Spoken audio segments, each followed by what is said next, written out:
YCP మాజీ MLA Umashankar Ganesh tractor ప్రమాద రూపంలో తన కుమారుణ్ణి పొట్టన పెట్టుకున్నారని అనకాపల్లి జిల్లాకు చెందిన దంపతులు సంచలన ఆరోపణలు చేశారు.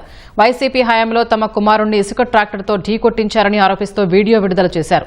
అనకాపల్లి జిల్లా మాకవరిపాలెం మండలం తామరం గ్రామానికి చెందిన పెద్దపల్లి సాయిలక్ష్మి సత్యనారాయణ 2 ఏళ్ల కిందట ట్రాక్టర్ ప్రమాదంలో చనిపోయారు.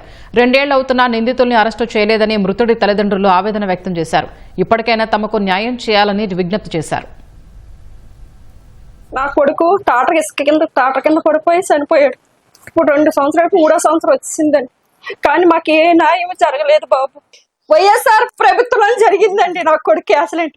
ఇసుక టాటర్ గుద్దించి ఇంటి పక్కన గుద్దించి మాకు తెలియకుండా పోలీసులతో వెళ్ళిపోయి ఆలు కమ్మప్ అయిపోయి మాకు ఈ దిక్కు దివాళ్ళు లేని బతుకులు చేసి మాకు ఎందుకు కాకుండా చేస్తారు బాబు.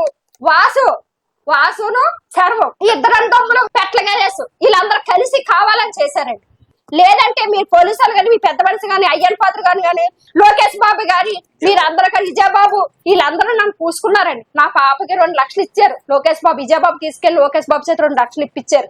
కావాలని చేస్తున్నారు. నాకు అవుతే న్యాయం చేయండి, లేదా అది శిక్ష వేయండి. వాసుకి పెట్ల గదేసుకి పడాలండి, కంపల్సరిగా పడాలండి. వాళ్ళకి వాళ్ళ వల్లే నా కొడుకుని చేసి పోయిందత్త కావాలని మార్పించి మొత్తం కేసు కూడా లేకుండా తారుమారు చేస్తారండి.